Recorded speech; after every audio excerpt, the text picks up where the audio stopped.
അപ്പൊ നമ്മളൊരു ലേ out design ചെയ്തതിനു ശേഷം ഇതിന്റെ ഫൈനൽ ഔട്ട് വരുന്നതിന് വരെ എന്തൊക്കെ പ്രോസസ്സിലൂടെയാണ് ഇത് നടന്നു പോകുന്നത് എന്നുള്ള കാര്യങ്ങളായിരിക്കും നമ്മൾ നോക്കുന്നത്.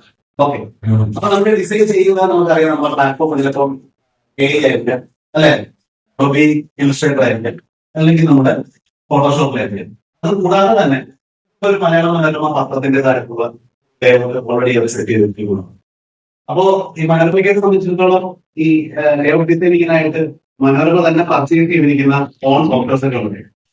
ഇപ്പൊ നമുക്കറിയാം, നമ്മൾ കഴിഞ്ഞ ക്ലാസ്സിൽ നോക്കിയതാണ് ഒരു പത്രത്തിന്റെ എത്ര ഹൈറ്റ് ആണ്, അതിന്റെ വിഡ്ത് എത്ര ഉണ്ട്, എത്ര കോളർ ബേസ് ഉണ്ട്, എല്ലാം നമ്മൾ കൃത്യമായിട്ട് നോക്കിയതാണ്. അപ്പൊ ഈ പറയുന്ന ഓരോ മൈക്രോ മില്ലിമീറ്ററിന് പോലും കൃത്യമായിട്ട് അളവും കാര്യങ്ങളും നോക്കുന്നുണ്ട്, അല്ലെ.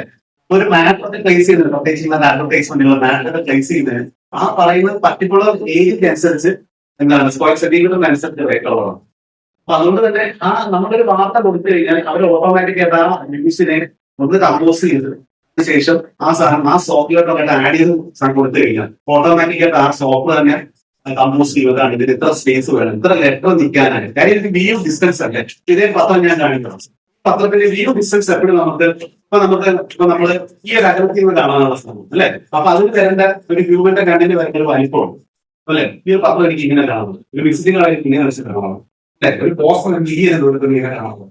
ഒരു ബോഡീസ് നമ്മളെ റോഡിലൂടെ സഞ്ചരിക്കുന്നതിൽ വരുന്ന വലിയ ബോഡീസ്, അതെനിക്ക് ഇങ്ങനെ ഇപ്പൊ കേരളത്തിലെ ഇത്ര കിലോമീറ്റർ സ്പീഡാണ് ഒരു വാഹനം, അല്ലെ. ആ വാഹനത്തിലൂടെ നമ്മൾ കടന്നു പോകുമ്പോഴത്തേക്ക് നമ്മുടെ കണ്ണിൽ കാണേണ്ട ആ ഫാഷൻ സെറ്റപ്പിൽ കാണേണ്ട ഒരു വലിപ്പമുണ്ട്, അല്ലെ. ഇതെല്ലാം ഹൈ ഗ്രാവിറ്റി സൈസ് വെച്ച് അപ്പൊ എല്ലാ സൈസ് ഓട്ടോമാറ്റിക് ആയിട്ട് ആ സൈസിൽ അവർ പറയും ഇതിന്റെ ഹെഡിങ്ങിന്, ഇതിന്റെ ബോഡി കോപ്പിക്ക് ഇത്ര സാധനം ഇത്ര ടെക്സ്റ്റ് വരുമ്പോഴത്തേക്ക് അതിന് ഇത്ര സ്ക്വയർ സെന്റിമീറ്റർ വേണം.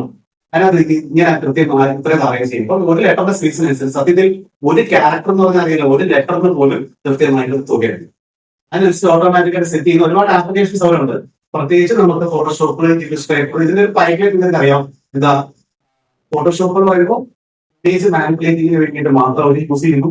ടെക്നിക്കലി എങ്ങനെയാണ് എത്ര പ്ലാറ്റ്ഫോമിലേക്ക് വേറെ സമയത്ത് നമുക്ക് items, sleepers, pie chart, flow chart, graphical chart ഇതിനൊക്കെയുള്ള എലമെന്റിന് വേണ്ടിയിട്ട് ഇല്ലുസ്ട്രേറ്റർ നമ്മൾ അപ്ലൈ ചെയ്യും. ഇത് രണ്ടും കൂടെ ക്ലബ് ചെയ്തിട്ടാണ് അവർ ഇതിനുള്ള പേപ്പേഴ്സ് ഒക്കെ അങ്ങനെയുള്ള മൾട്ടി പേജസ് ആയിട്ടുള്ള വർക്കുകൾ ചെയ്യാനായിട്ടാണ് നമ്മൾ ഈ പേജ് മേക്കർ പോലുള്ള ആപ്ലിക്കേഷൻസ് ആദ്യകാലത്ത് യൂസ് ചെയ്തത്.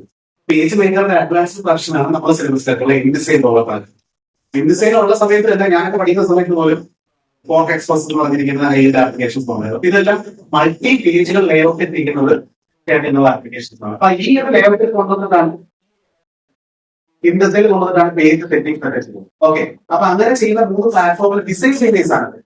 നമ്മളിപ്പോ ഡിജിറ്റലി ഡിസൈൻ ചെയ്ത് വെച്ചിട്ട് എങ്ങനെയെങ്കിലും വെച്ചേക്കുമല്ല ഈ സാധനത്തിലേക്ക് എങ്ങനെ ഫ്രണ്ടിലേക്ക് പോകുന്നതിന് കുറച്ച് സെക്ഷൻ അത് എന്തൊക്കെയാണെന്ന് നമ്മൾ നോക്കാൻ പോകുന്നത്.